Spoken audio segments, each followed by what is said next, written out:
quanto a nós, meus irmãos, primeira carta de Paulo a Timóteo, capítulo 1. Nós vamos fazer a leitura dos versículos de 1 a 7.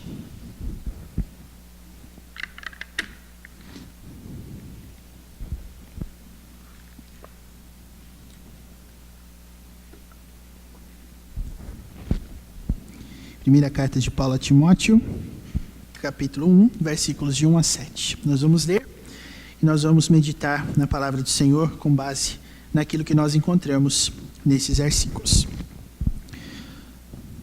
Primeira carta de Paulo a Timóteo, capítulo 1, versículos de 1 a 7. Nos diz assim a palavra do Senhor: Paulo, apóstolo de Cristo Jesus, pelo mandato de Deus, nosso Salvador, e de Cristo Jesus, nossa esperança, a Timóteo, verdadeiro filho na fé, graça, misericórdia e paz, da parte de Deus Pai e de Cristo Jesus, nosso Senhor. Quando eu estava de viagem, rumo da Macedônia, te roguei permanecesses ainda em Éfeso, para admoestares a certas pessoas, a fim de que não ensinem outra doutrina, nem se ocupem com fábulas e genealogias sem fim, que antes promovem discussões do que o serviço de Deus na fé. Ora, o intuito da presente admoestação visa ao amor que procede de coração puro, e de consciência boa, e de fé sem hipocrisia. Desviando-se algumas pessoas dessas coisas, perderam-se em loquacidade frívola, pretendendo passar por mestres da lei, não compreendendo, todavia, nem o que dizem, nem os assuntos sobre os quais fazem ousadas asseverações. Amém. Quero reler o versículo 5. Ora, o intuito da presente admoestação visa ao amor que procede de coração puro e de consciência boa e de fé sem hipocrisia. Amém. Senhor Deus, foi lida a Tua palavra e humildemente nós rogamos pela iluminação do Teu Espírito, que ela nos seja suficiente para que nós entendamos o texto da Tua palavra, para que nós assimilemos os Seus ensinamentos e para que nós, ó Deus, os pratiquemos de forma que o Senhor seja glorificado através de nós. Nós oramos sabendo que pelas nossas próprias forças nós não temos nem a vontade e nem a capacidade de podermos, ó Deus, obedecer a Ti. Mas pela obra transformadora do Teu Espírito, hoje nós temos o nosso coração sensível à Tua vontade e que busca se amoldar ao padrão da Tua palavra. Nós oramos para que o Senhor assim nos abençoe, para que o Senhor assim nos capacite, em nome de Jesus. Amém. Meus irmãos, eu havia dito que na semana passada nós iniciaríamos uma série de pregações sobre a igreja, mas focando na questão do crescimento da igreja. Mas hoje eu gostaria de fazer uma pausa, aproveitando o duplo dia comemorativo para nós. Hoje nós comemoramos não só o Dia dos Pais, né, o segundo domingo de agosto, como também nós comemoramos o aniversário da Igreja Presbiteriana do Brasil, quando o nosso missionário americano, Ashbel Green Simonton, chegou ao Brasil em 12 de agosto de 1859. 159 anos de Igreja Presbiteriana do Brasil. E eu havia dito, meus irmãos, pela manhã, e repito, para nós esse é um dia histórico, uma ocasião histórica com certeza, porque a Igreja Presbiteriana Central de Itapeva, que foi a primeira igreja presbiteriana e também a primeira igreja não católica da nossa região, foi fundada em 4 de maio de 1879, 20 anos depois, portanto, chegada de Simonton ao Brasil. A nossa região é privilegiada no território nacional por termos sido uma das primeiras a receber o Evangelho por meio da Igreja Presbiteriana, que ficou conhecida como a Igreja Presbiteriana do Brasil em nível nacional. Apenas para os irmãos saberem, a Igreja Presbiteriana da Faxina, né, foi organizada com 4 pessoas e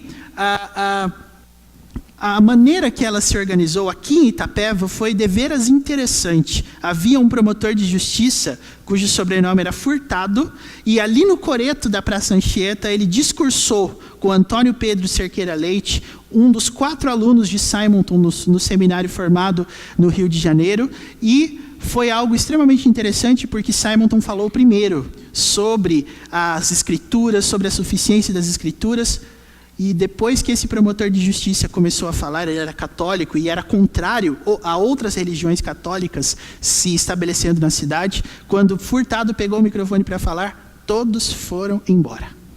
E essa é uma ocasião curiosa, meus irmãos, porque a Igreja Presbiteriana da Faxina, portanto, foi a 22ª Igreja Presbiteriana do Brasil. A primeira é a Igreja Presbiteriana do Rio de Janeiro, conhecida hoje como a Catedral Presbiteriana do Rio, que tem vários monumentos aos nossos fundadores e pioneiros.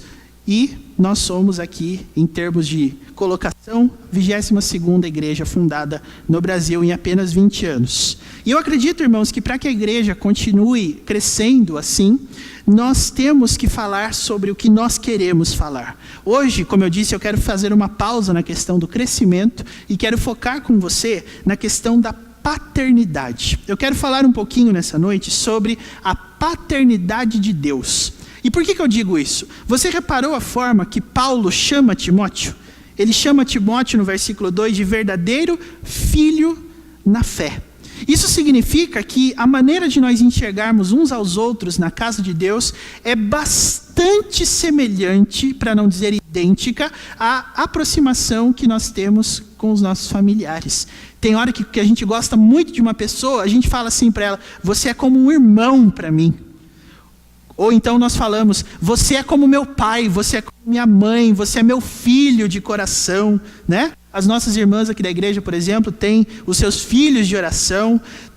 Costumamos usar essas questões familiares para denotar carinho, para denotar proximidade, mas mais do que isso, meus irmãos, não pense que Deus, quando inventou a família, não estava pensando também na igreja, não estava pensando na forma que Ele se relacionaria conosco.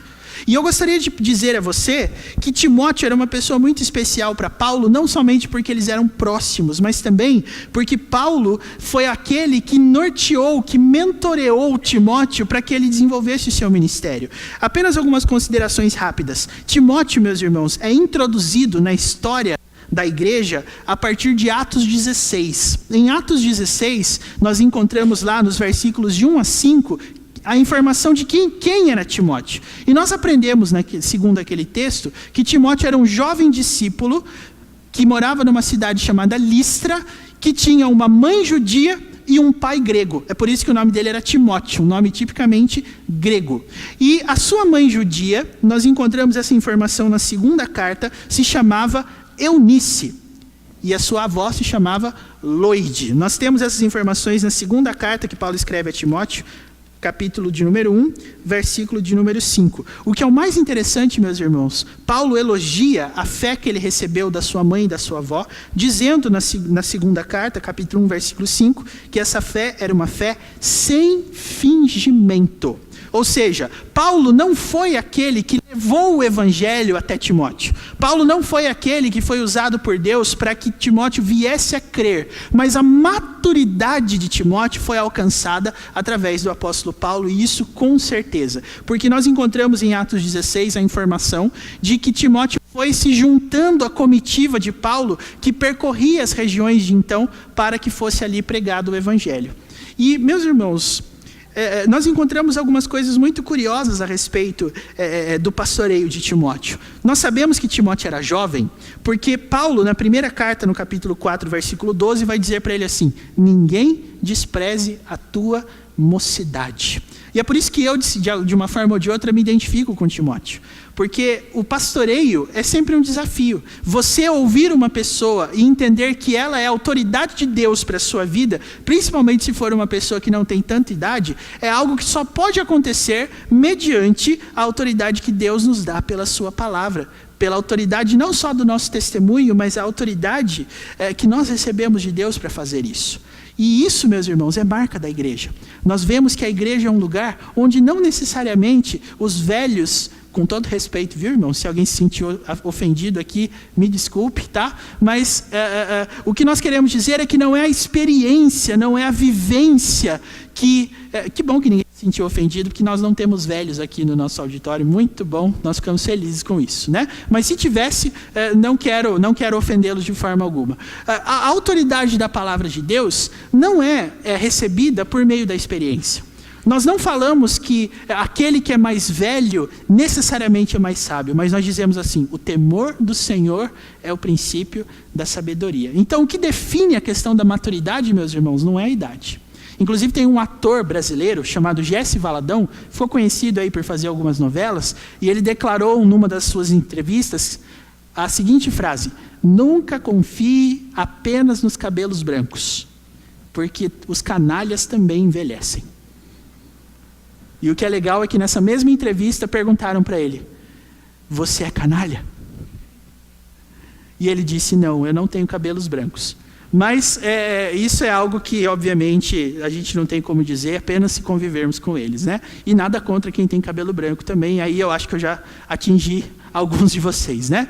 Mas a grande ideia aqui, meus irmãos, é que o apóstolo Paulo dá uma missão muito curiosa para Timóteo. Timóteo foi aquele que foi escolhido por Paulo para pregar e para cuidar da igreja de Éfeso. E uma coisa interessante sobre a igreja de Éfeso é que essa foi uma igreja citada pelo Senhor Jesus no livro de Apocalipse. E vocês se lembram da crítica que Jesus faz à igreja de Éfeso? Tenho, porém, contra ti que abandonaste o teu primeiro amor. Eu acredito que durante muito tempo da minha vida eu fiquei pensando, mas que raio de primeiro amor que é esse? O que é isso? Porque geralmente nós entendemos isso como aquele período pós-conversão, em que a gente está assim, fervendo de amor por Deus, e a gente quer ir em todos os trabalhos da igreja, a gente não quer perder nada, a gente quer estar junto o tempo inteiro, aí com o tempo aquilo vai acalmando e a gente vai perdendo a força. Eu acredito que primeiro amor não é isso, meus irmãos. Primeiro amor é exatamente o que o apóstolo Paulo diz que a igreja vai perder, quando perder também a capacidade de produzir bons pais. Porque, irmãos, a ideia de chamar Deus de Pai não veio com Jesus. E eu quero dizer isso para você. O conceito de paternidade de Deus é algo desenvolvido por todo o Antigo Testamento. E eu quero tentar resumir esse argumento para você nos seguintes termos. Primeiro texto da Bíblia que chama Deus de Pai é Isaías capítulo 9, versículo 6. E o seu nome será Maravilhoso Conselheiro, Deus Forte, Pai da Eternidade, Príncipe da Paz. A ideia do Pai da Eternidade ali, meus irmãos, é parecida com o Rei da Glória de Salmos 24. O texto foi traduzido mantendo a forma hebraica de expressão, e o que na verdade quer dizer o Pai da Eternidade? Pai eterno. É que quando a língua hebraica, a gramática hebraica quer emitir um elogio, uma característica de alguém, eles usam essa forma de expressão. Pai da eternidade. Então, Rei da Glória poderia ser traduzido perfeitamente como Rei glorioso. Rei cheio de glória, mas foi mantida ali a forma de expressão do hebraico e foi traduzido como Rei da Glória, tá? Rei glorioso, aquele rei que tem glória, aquele pai que é eterno. Então, a ideia, meus irmãos, é que Deus já estava trabalhando com o seu povo, a ideia de que ele se relacionava com eles como um pai se relaciona com os seus filhos. Logo, o nosso modelo perfeito de paternidade é Deus. E Deus tem uma forma específica de ser pai. E essa é a minha intenção. Mas antes de nós irmos para o texto, me permita apenas citar aqui mais um dos livros do Antigo Testamento que fala a respeito de Deus ser pai. E se trata do livro de Malaquias, que é o último livro do Antigo Testamento. Se você quiser abrir a sua Bíblia lá, pode abrir também. Você vai encontrar, meus irmãos, algumas referências aqui ao fato de que Deus é Pai. Você vai ver, por exemplo, no capítulo de número 2 e no versículo de número 10, Deus indagando o povo no seguinte sentido: não temos nós todos o mesmo Pai? Não nos criou o mesmo Deus? E aí, se você voltar para o capítulo 1, no versículo 6, você vai ver o Senhor indagando o povo de Israel também no seguinte sentido: o filho honra o pai e o servo ao seu senhor. Se eu sou o pai, onde está a minha honra? E se eu sou o Senhor, onde está o respeito para comigo?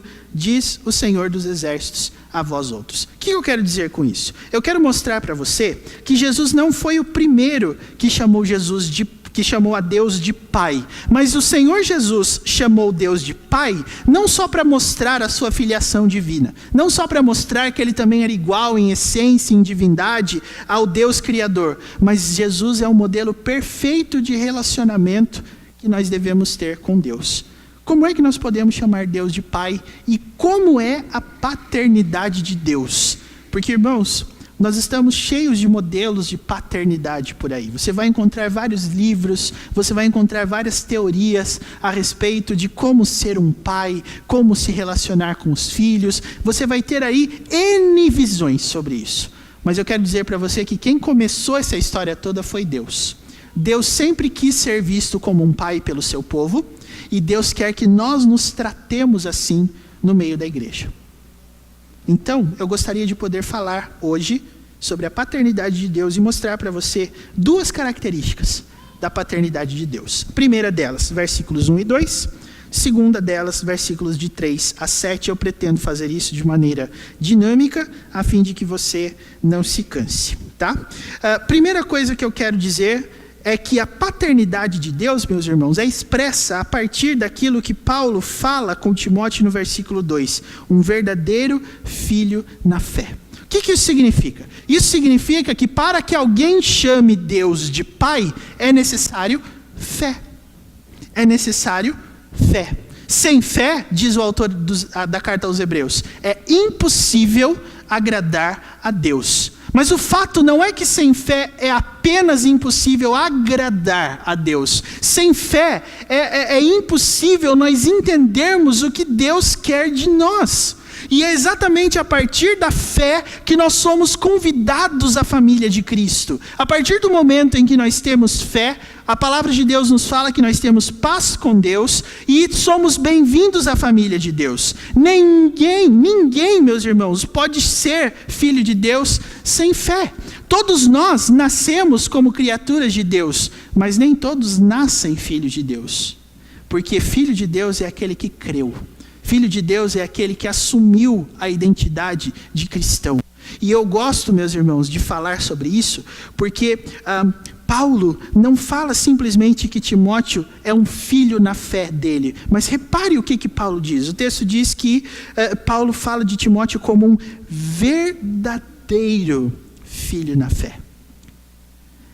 E se ele fala nesses termos, é óbvio, nós temos que perguntar, será que existem filhos na fé falsos? Será que existem pessoas que dizem ser filhas e talvez estejam enganadas? E a resposta para essa pergunta é sim. A sua filiação com Deus é definida em termos de fé. E com fé aqui, meus irmãos, o que é que o apóstolo Paulo quer dizer? Aqui mesmo na apresentação, nós já vamos ter o caminho que o apóstolo Paulo fala. Veja, no versículo 1, Paulo se apresenta como um apóstolo de Cristo Jesus, pelo mandato de Deus. E o que é interessante aqui é que ele não chama a segunda pessoa da Trindade de Salvador, mas ele chama a primeira. O texto fala, mandato de Deus, nosso Salvador, numa referência óbvia à primeira pessoa da Trindade, não é? E ele chama Cristo Jesus aqui de nossa esperança. Ou seja, para que você de fato tenha uma fé aprovada por Deus, o primeiro aspecto a ser trabalhado em você é esperança. E esperança em quê e do que exatamente? Você vê que o apóstolo Paulo continua falando no versículo 2, depois de chamar Timóteo de verdadeiro filho na fé, aqui ele fala de graça, misericórdia e paz da parte de Deus Pai e de Cristo Jesus. Isso significa que nós devemos observar a fé, meus irmãos, como algo que molda a nossa esperança e faz com que nós vivamos em graça, misericórdia e paz diante de Deus. Então, para que a coisa não fique muito densa, nem muito extensa, me permita dizer que quando Paulo fala a respeito de esperança aqui, Paulo está falando a respeito de algo que deve marcar a vida do cristão, porque creia, todos os desafios que você, cristão, sofrer por causa da sua fé, não tem razão e não se justificam a partir de um ataque intelectual à sua fé. Existem pessoas que vão questionar pontos da Bíblia comigo e com você. Existem pessoas que vão perguntar se nós cremos de fato na fé. Existem pessoas que vão nos perguntar se nós cremos que o mundo foi criado mesmo por Deus, se nós cremos em Adão e Eva, se nós cremos numa arca de Noé, se nós cremos num dilúvio, se nós cremos nessas histórias da Bíblia, mas não porque essas pessoas creem que elas não se explicam ou não se justificam cientificamente. mas porque as pessoas que questionam a nossa fé e questionam a verdade da Bíblia são pessoas que estão interessadas num padrão moral distinto do da palavra de Deus. Na pessoa que duvida que a palavra de Deus de fato é inspirada e inerrante, existe uma tentativa de viver com base numa esperança falsa. A esperança de que tudo que a palavra de Deus fala sobre salvação e sobre destino eterno, por exemplo, não são verdadeiros. Não são verdadeiros. Então, se você encontrar alguém que está dedicando a sua vida, ou está dedicando a sua amizade, está dedicando os seus relacionamentos para viver de uma forma distinta da forma da palavra de Deus, você vai sofrer ataques na fé, porque a sua maneira de viver desautoriza, a sua maneira de viver contrasta a forma que os incrédulos estão vivendo.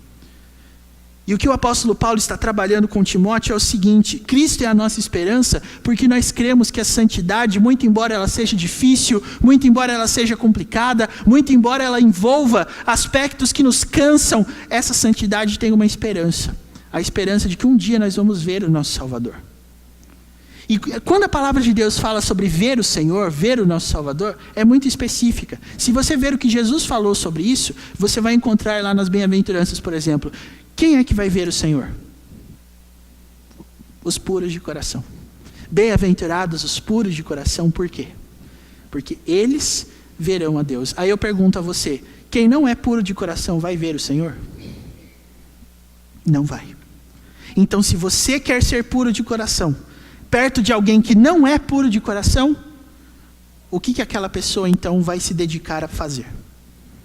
Ela vai tentar negar a sua forma de viver, ela vai tentar desautorizar você como a verdade, porque você diz que vai ver a Deus. Ela diz que não existe Deus, que não existe inferno, que não existe verdade, porque é assim que ela quer viver. Nenhum dos ataques à Bíblia, meus irmãos, é destituído de um ataque à conduta que nós devemos ter. A Bíblia exige santidade, porque a gente crê que nós devemos seguir a paz com todos e a justificação e a santificação, sem a qual ninguém verá o Senhor. Agora, qual é a esperança do incrédulo? A esperança de que nós estejamos buscando uma coisa impossível. Ou que nós estejamos acreditando numa história mentirosa. Então eles vão nos dizer, mas você tem certeza disso mesmo? Você tem certeza que existe um céu, que existe um Salvador, que existe pecado? Você tem certeza disso? Elas não sabem. Ou melhor, me desculpe, elas sabem. Mas por que elas querem dar o privilégio da dúvida? Porque é uma conduta que elas não estão dispostas a receber e a adotar. Então o que eles vão fazer? Eles vão lançar dúvidas sobre a nossa fé. Por isso, meus irmãos, a paternidade de Deus trabalha com fé. A paternidade de Deus só acontece na vida dos que têm fé. Para chamar Deus de Pai, o que é que você precisa? Fé. Fé provada através da esperança de que você vai ver o seu Salvador. E é isso, meus irmãos, que Paulo quer dizer quando ele chama Timóteo de filho na fé. Ou seja, Timóteo, eu peguei você para andar comigo, para que você fortaleça no seu coração essa esperança, para que você não duvide em momento nenhum de que a fé que você está defendendo é a fé que vai garantir a você um lugar na eternidade e vai garantir aos seus olhos ver o Salvador. E é por isso, meus irmãos, que nós devemos nos olhar nessa mesma perspectiva. E apenas me permita passar também para um outro conselho que Paulo dá para Timóteo, aqui mesmo na primeira carta. Se você for comigo lá para o capítulo 5, versículos 1 e 2, você vai perceber como é que Paulo quer que a gente trabalhe essa relação uns com os outros. Veja, por exemplo, que Paulo dá um conselho muito interessante para Timóteo, nos versículos 1 e 2 do capítulo 5, que dizem respeito a todas as faixas etárias da igreja. E isso é bom, porque se você é um líder da igreja, você não é um líder apenas e que deve se responsabilizar apenas com aquilo que você lidera.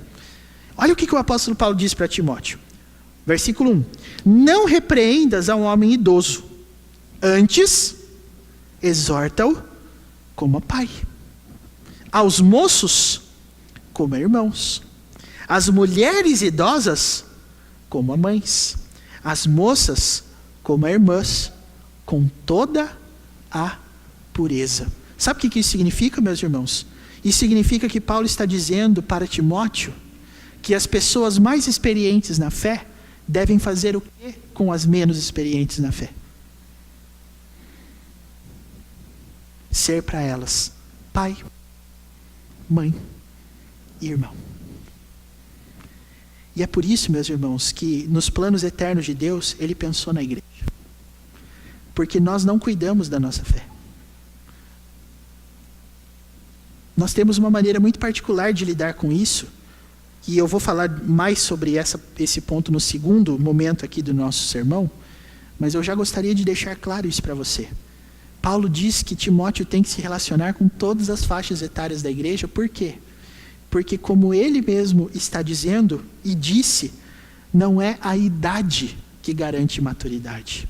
Você pode ser uma pessoa que tem 50 anos, 60 anos, e desses 50 e 60 você deve ter visto muita coisa dentro da igreja, mas o que garante? O que garante que você está no caminho certo? Ora, esperança. É só você se perguntar, para que a igreja serve? Se a igreja for apenas uma programação, você vai escolher uma igreja, talvez, né? Não estou dizendo que a nossa não seja, mas você vai escolher uma igreja mais animada, você vai escolher uma igreja com outras características, aí você vai pensar, eu não gostava de lá, mas dessa aqui eu gosto, eu me sinto bem aqui. O que você achou ali? O que você achou ali foi uma maneira de projetar a maneira que você quer viver. Mas a maneira que Deus nos espera que nós o tratemos é como alguém que está interessado na nossa maturidade. E essa maturidade é formada a partir da esperança da santificação. Se você for uma pessoa incentivada à santidade, você será motivada pela esperança de que você vai ver o seu Senhor. Agora, quem entre nós aqui pode estar aqui sem nenhum desejo de ver o Senhor? É por isso que nós somos chamados, meus irmãos, a olhar ao redor e puxar as pessoas. É por isso que Deus levantou pastores, presbíteros, ou seja, pais e mães. E aí eu quero perguntar para você nessa noite, você tem alguém que você pode chamar de filho na fé? Como eu disse para você, Paulo não foi aquele que levou o evangelho até Timóteo. Não foi pela pregação de Paulo que Timóteo se converteu, mas foi pela vida de Paulo, com toda certeza, que Timóteo desenvolveu maturidade e fé. E é exatamente para isso que você foi colocado numa igreja. Porque você vai ser puxado, mas você também vai puxar. Você é uma pessoa que já viveu, você é uma pessoa que teve suas experiências, mas você não as tem apenas para que você guarde isso numa caixinha, num diário, num caderninho. Você tem isso porque você vai puxar alguém para perto de você, para aprender com você. Queridos pais, hoje é o dia de vocês.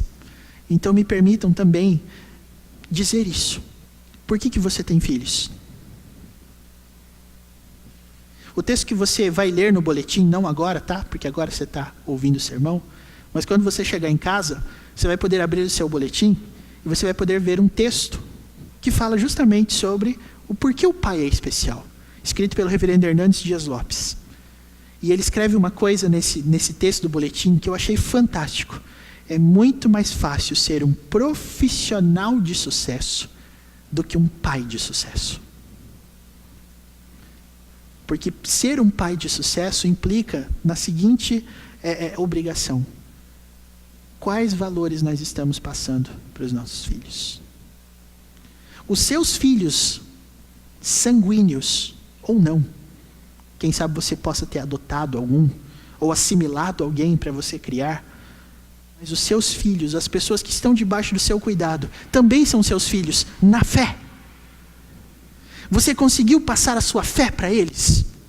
Você conseguiu tratá-los como alguém que também tem esperança e é tratado a partir desse contexto de graça, misericórdia e paz da parte de Deus Pai? É por isso que Paulo olhava para Timóteo e falava assim: você é meu verdadeiro filho na fé. Porque, irmãos, a paternidade, eu ainda não sou pai, não biologicamente, mas eu sou pai na fé. Sou pai na fé.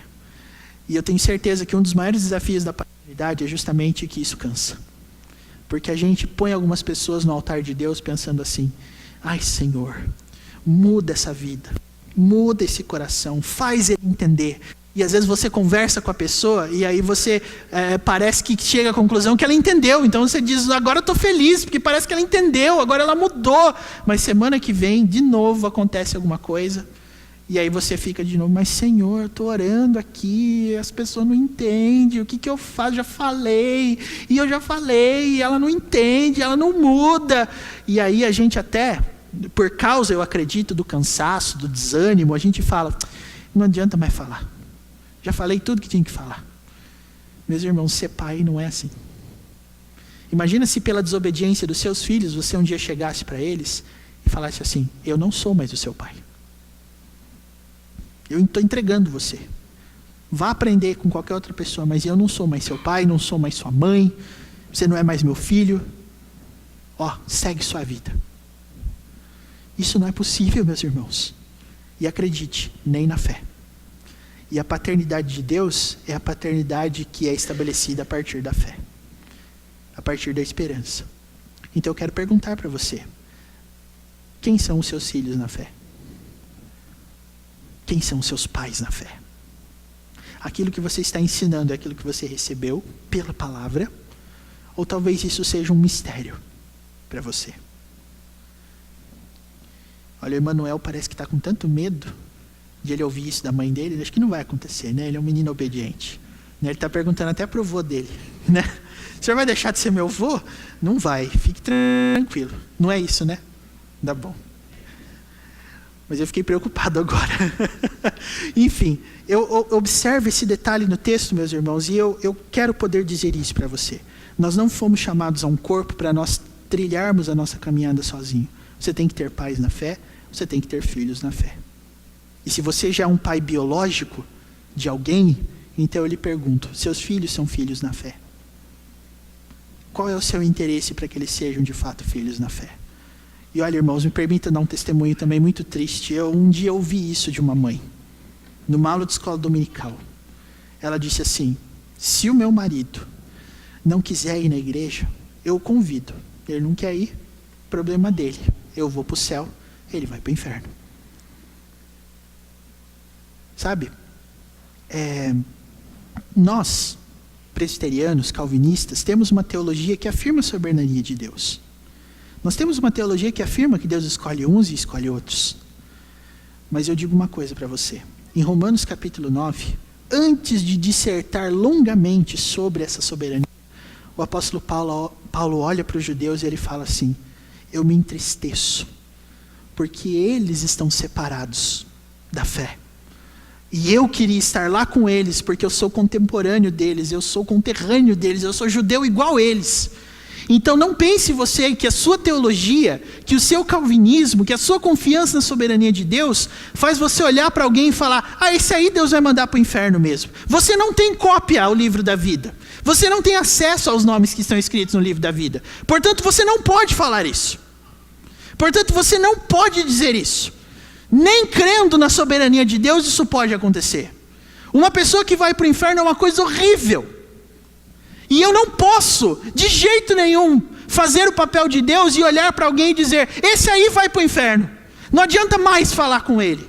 Isso não pode acontecer. Mas muitos de nós, meus irmãos, talvez pela forma de enxergar as coisas, pensa, minha parte eu já fiz. Isso não é algo que caracteriza o amor de Deus e a igreja de Cristo. Por isso que Paulo diz, Timóteo, você é meu verdadeiro filho na fé. E eu quero chamar você a esse modelo de paternidade. Porque nós achamos lindo, meus irmãos, quando alguém diz assim, Deus não desiste de você. E Deus não desiste mesmo. Agora, se eu quero ser um pai segundo Deus, se eu quero ser uma mãe segundo Deus, eu também não posso. Eu também não posso. E essa é a primeira característica da paternidade de Deus. Ela é estabelecida através da fé. A segunda coisa que eu queria dizer sobre a paternidade de Deus é que ela se vale de uma palavrinha que aparece aqui pelo menos 3 vezes nesses versículos 3 a 7. Olhe para esse texto e você vai perceber que o foco desse texto é o versículo 5. O texto diz assim, ora, o intuito da presente admoestação. Ou seja, Se você quer ser um pai segundo Deus, primeiro, você tem que entender que só existe paternidade onde existe fé, e ao mesmo tempo, só existe amor onde existe admoestação. E se tem uma coisa difícil, meus irmãos, é isso. Eu não quero que vocês olhem para mim e pensem que só porque eu estou falando sobre admoestação, só porque eu estou admoestando sobre fazer admoestações, é que eu tenho facilidade em fazer admoestações. Não tem. Não é fácil. Você tem que chegar para alguém, você tem que ter uma conversa desagradável, você tem que ter um momento assim onde você vai ter que olhar para alguém e falar: olha, eu vim aqui te corrigir, eu vim aqui te disciplinar, porque o seu proceder não é um proceder adequado segundo a palavra de Deus. Não é fácil fazer isso, e não pense que eu estou dizendo isso porque eu não estou. Mas o que o texto está mandando para a gente é que o versículo 3 fala que foi exatamente esse o propósito de Paulo em deixar Timóteo em Éfeso. O texto fala no versículo 3 assim: quando eu estava de viagem rumo da Macedônia, ou seja, quando Paulo e Timóteo estavam caminhando, indo para a Macedônia e passando pela cidade de Éfeso, Paulo teve uma ideia: Timóteo, fica aqui. Não siga a viagem comigo, fica aqui. Por quê? Porque o texto diz no versículo 3: você precisa admoestar certas pessoas a fim de que não ensinem outra doutrina, nem se ocupem com fábulas de genealogia sem fim, e antes promovem discussões do que o serviço de Deus na fé.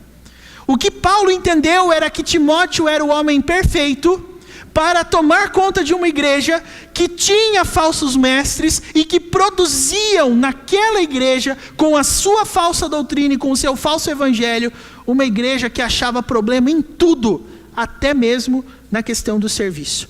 E sabe por que, meus irmãos, que isso é importante? Porque perceba como é que Paulo trata o serviço de Deus. O que é serviço de Deus? Ora, é a gente usar os nossos talentos para trabalhar para o Senhor, certo? Errado.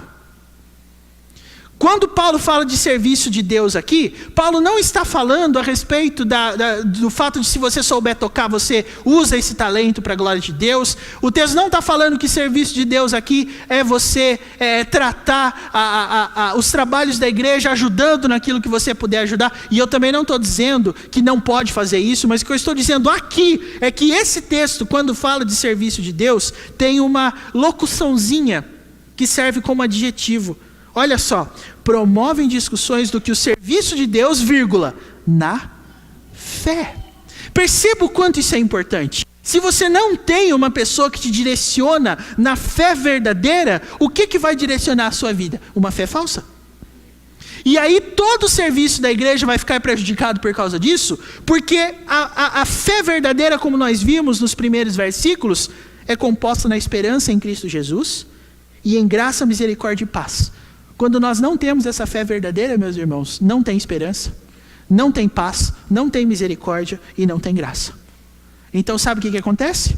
As pessoas passam a se preocupar com coisas secundárias.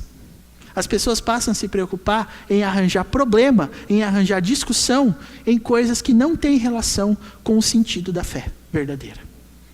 Nós podemos falar um pouquinho, e temos falado sobre isso nas aulas da escola dominical, com base em Romanos 14. Questões secundárias da fé é tudo aquilo que você pode dizer assim, é o que comer, é o que vestir, mas eu acho que o texto aqui vai inclusive um pouco mais longe, porque o texto fala no versículo 5, que o intuito da admoestação visa o quê? O amor que procede de coração puro, de consciência boa e de fé sem hipocrisia. Sabe o que isso significa, irmãos? Isso significa que aqui nós encontramos uma verdade muito clara da Escritura e que ao mesmo tempo caracteriza a paternidade de Deus e que isso também dificulta a nossa paternidade humana. Porque quem admoesta, ama.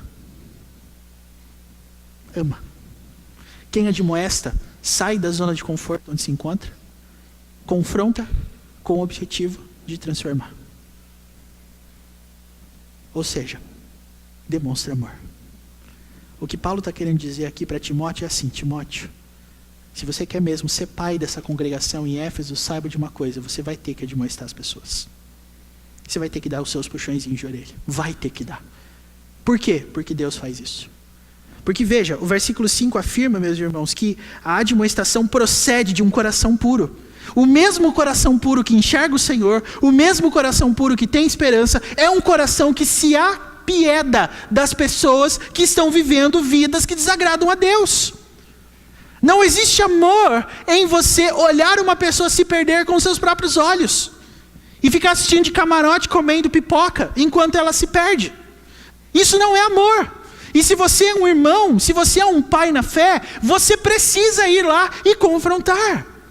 É isso que Paulo está dizendo para Timóteo. Pode ser que os pais terrenos não façam isso.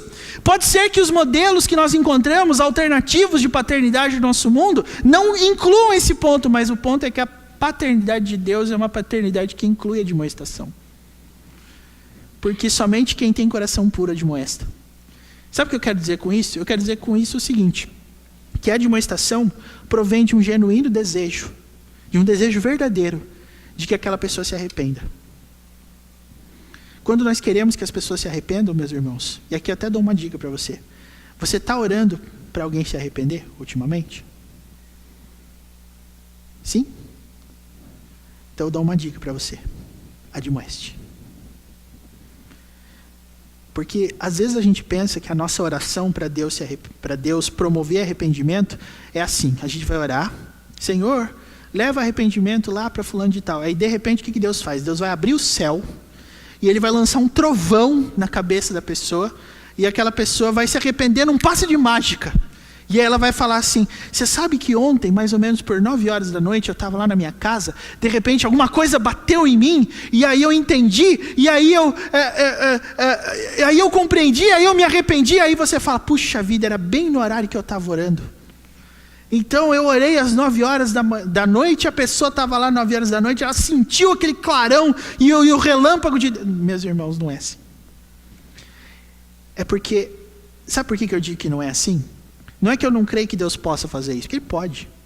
Mas ordinariamente, ou seja, normalmente, qual que é o meio para Deus salvar alguém? Paulo responde essa pergunta em 1 Coríntios. Aprove a Deus salvar os que creem pela loucura da pregação. E como é que a gente prega, meus irmãos? Com a boca. Como é que a gente admoesta? Com a boca. Então, se você quer mesmo que uma pessoa se converta, o que é que você tem que usar? A sua boca. Porque esse é o meio que Deus criou. Se você quer que o seu marido vá à igreja, o que você tem que fazer? Ai, pastor, eu estou orando há 30 anos para ele ir na igreja. Olha, irmão ou irmã, eu também. Mas o que mais? Ah, a oração não funciona então, pastor? Não, não é isso que eu estou falando. O que eu estou falando é o seguinte, entenda como é que Deus age. Deus só vai suscitar arrependimento por pregação, por exortação. Porque somente quem é puro de coração é que pode admoestar. Isso não é totalmente o contrário do que o nosso mundo fala, meus irmãos.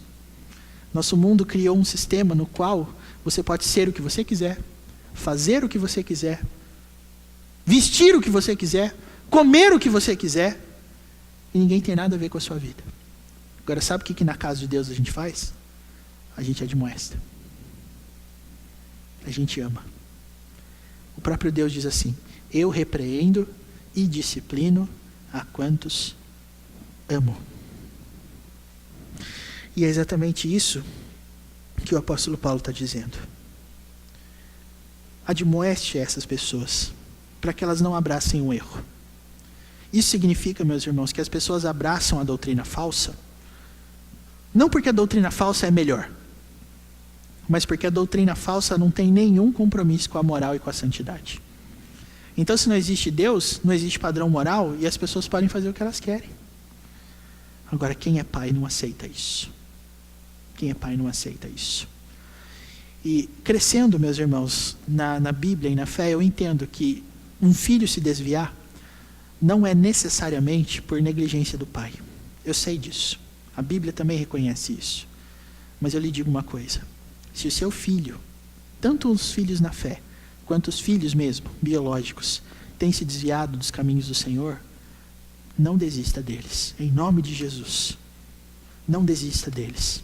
E seja um pai na fé, e seja um pai que tem fé. E admoeste. Porque enquanto existir admoestação, existe maneira de Deus agir. É a estratégia do nosso inimigo fazer a nossa voz se calar. Quando o seu filho, quando as pessoas que estão debaixo do seu cuidado, conseguirem calar a sua voz para que você não fale mais nada, eles vão pensar, ganhamos. Agora eu posso ser quem eu quiser. Agora o meu pai aceita, agora a minha mãe aceita, agora a minha mãe não liga. Meus irmãos, nós não podemos. Nós não podemos. Sabe por quê? Porque olha o que Paulo diz para Timóteo, no versículo 6. Quando algumas pessoas se desviam dessas coisas, o que elas ganham com isso? O texto deixa claro, elas se perdem. Mas elas se perdem numa loquacidade frívola. Parece nome de remédio, né? Mas a grande verdade, meus irmãos, é que loquacidade frívola é uma maneira mais polida, mais elaborada gramaticalmente de dizer o seguinte: uma pessoa loquaz é uma pessoa eloquente, é uma pessoa que fala bem. Mas uma pessoa que fala bem, frivolamente, ou seja, de maneira irresponsável. Não pense que os ímpios ou os incrédulos têm argumentos ruins, eles têm argumentos bons. Eles sabem falar bem, eles sabem se postar bem. Uma pessoa rebelde não é simplesmente uma rebelde sem causa, ela imposta bem as palavras. O filho que quer desafiar a fé do pai vai falar assim: pai, me prove, por exemplo, que a Bíblia é a palavra de Deus. Me prove que a Bíblia é verdade. Como é que o senhor prova isso? Isso é uma pessoa que usa bem as palavras. Muitas pessoas rebeldes, para não dizer todas, que não concordam com a fé, que não concordam com a santificação, agem assim: prove para mim. Mas como que você responde tal coisa? Mas como que você fala sobre tal coisa? Isso é uma pessoa loquaz, uma pessoa eloquente. Mas essa loquacidade é frívola, por quê? Porque o versículo 6 diz assim: elas só entraram nesse aspecto porque elas se perderam. Sabe por que elas estão tão assim comprometidas com o ponto de vista delas e os defende com unhas e dentes? Porque elas estão perdidas. Esse que é o ponto. Porque elas não querem ouvir a consciência delas acusando. Porque elas não querem ser confrontadas. Então elas constroem uma aura intransponível. E aí às vezes a gente que é cristão, a gente acha que nós somos menos inteligentes do que eles. A gente acha que nós somos ignorantes e eles são inteligentes, eles são sábios. Mas a Bíblia diz no Salmo 14, meus irmãos: quem é que diz no coração que não há Deus? O insensato. Ou, eu adoro falar sobre isso, a palavra correspondente no hebraico, que foi traduzida como insensato, é Nabal. Nabal significa, na língua hebraica, literalmente, imbecil. Só um imbecil nega a existência de Deus. E por que é imbecil? Porque não tem como negar que não existe. Não tem como provar o contrário. Mas por que essa pessoa não quer aceitar? Porque se ela tiver que aceitar, ela vai ter que mudar. O padrão dela não combina com o padrão de Deus. E paternidade de Deus é assim, meus irmãos. É uma paternidade que admoesta. Quem abraça o erro, já vendeu a sua consciência. É uma pessoa que já não quer mais saber da vozinha da consciência, do incômodo do Espírito Santo. Mas quem admoesta tem coração puro. Então vejam, irmãos, nós só vamos nos compadecer de quem se perde quando nós tivermos a real dimensão do que é o pecado, do que é ser condenado eternamente, principalmente do que é ter um coração puro. Nós só vamos ser pais perfeitamente bíblicos, ainda imperfeitos, se nós tivermos a noção de como Deus é. E essa para mim é a melhor parte, a parte mais bonita. Porque eu ouvi uma vez: pastor, a gente tem que ter cuidado quando a gente fala no Dia dos Pais. Porque tem muita gente que não tem pai. Ou que o pai é ruim. Então quando a gente falar para elas que Deus é pai, então elas vão lembrar do pai delas e pensar: bom, se Deus é assim, se Deus é pai também, então eu não quero esse Deus. Mas a grande realidade, meus irmãos, é que a distância entre nós e Deus, graças a Ele, por isso é muito grande. E se você não tem um pai, ou se você não tem uma mãe, se você não tem uma pessoa para te guiar na palavra, olha ao seu redor. Deus te colocou num lugar onde você vai ter muitos pais e mães na fé. Por isso que Deus colocou você aqui. Você pode não ter pai. Ou o seu pai pode não ser uma pessoa que conhece o Senhor. Mas você está no lugar onde Deus proporcionou essa necessidade com a pessoa dele, através da igreja dele. É por isso que Timóteo disse, ou Paulo disse para Timóteo, você é meu verdadeiro filho na fé. E é exatamente aqui, irmãos, que eu concluo o meu sermão. Por que você acha que Jesus disse, tenho porém contra ti que abandonaste o teu primeiro amor? Na minha singela e simples opinião, que não é nada perto de outras que existem por aí, eu creio e estou persuadido no Senhor, como diz o apóstolo Paulo em Romanos 14, que a perda do primeiro amor é a perda da vontade de admoestar. É a perda da vontade de se responsabilizar pelo que acontece com a vida dos outros. E tem muita gente, meus irmãos, muita gente, que internamente, ainda que não demonstre, mas sofre as consequências de uma consciência acusada pela palavra de Deus, mas que não se arrepende. Nós estamos aqui para mudar esse quadro com a admoestação. Nós estamos aqui para ser a voz de Deus na vida delas. Se você não mudar de conduta, você vai sofrer a justa condenação de Deus. E é coisa séria. Muito séria. Então não saia daqui hoje de maneira irresponsável, mas tenha filhos na fé. E crie os seus filhos na fé. É por isso, meus irmãos, que a palavra de Deus fala que os filhos são herança do Senhor. Sabia? E eu vou dizer mais para você. Sabe por que o islamismo, os muçulmanos, são a religião que mais cresce no mundo, mais até do que o cristianismo? Porque cada muçulmano tem pelo menos 10 filhos. Para eles é simples. Sabe como é que você aumenta o número de seguidores de Alá? Tendo filho. Então hoje, meus irmãos, para qualquer país da Europa que você for, vai ter lá uma mesquita ou um muçulmano. Eles estão até aqui no Brasil. Agora os cristãos, quando eles se casam, a preocupação deles é assim, não, filho é muito caro. Filho dá trabalho, dá. Porque ser pai, segundo a Bíblia, é difícil mesmo. Porque tem alguns irmãos mais simples, né, que eles falam isso. É melhor você ser dono de um cachorro, de um gato, do que dono de criança. Porque quando você fala para o gato, vai, ele vai. Há quem defenda, inclusive, que o gato conhece a voz do dono. Há quem defenda isso. Nunca vi isso na prática, mas há quem defenda. Meus irmãos, tem gente que conversa com o cachorro, que literalmente pergunta para o cachorro, como você está? Tudo bem? Passou bem o dia? Meu dia foi péssimo hoje, viu? Inclusive tem gente que fala que o cachorro é o melhor conselheiro.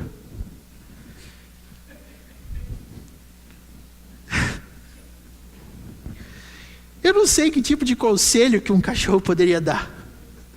Mas o fato é que as pessoas estão caminhando numa direção onde os animais têm sido companhias melhores do que as próprias pessoas. E isso não é só uma inversão daquilo que Deus criou, porque Deus criou o animal também para fazer companhia, para conviver com a gente. Mas eu queria lembrar você que Deus criou as pessoas para serem seus amigos, não os animais. Mas conviver com as pessoas é difícil, né? Eu sei que é. Vou dar um exemplo para você. Eu convido as pessoas para vir no culto e elas dizem, outro dia eu vou. E esse outro dia não chega nunca. Eu conheço pessoas que você fala assim, viu, vamos lá no trabalho da igreja? Vamos. Quando que é? Amanhã, 7h30, 8h30, 9h30. Não, pode esperar que eu vou lá. E não vem. A gente se decepciona muito porque a gente acredita nas pessoas, né? A gente fala, não, você vai vir mesmo, então eu vou esperar você. Não, pode marcar no relógio, eu vou estar lá. E não acontece isso. Ou então a pessoa fala para você assim, não, eu vou mudar, você vai ver, eu vou mudar. E não muda. Por isso que é mais fácil ter papagaio, ter cachorro. Pelo menos, se você der uma raçãozinha para eles lá, eles vão gostar de você. Agora, a paternidade bíblica é mais difícil, meus irmãos. E não pense que Deus se esqueceu disso. Ele sabe com quem que Ele está lidando. Nós somos o povo de dura serviço, de queixo duro dele. Mas, acima da nossa rebeldia, Existe soberania de Deus.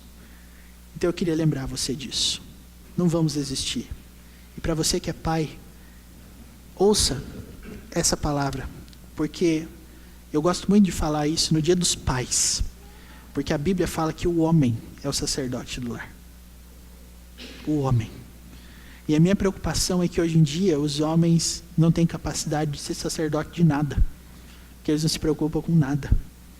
São pessoas que estão se preocupando mais com a aparência do que com aquilo que eles estão ensinando.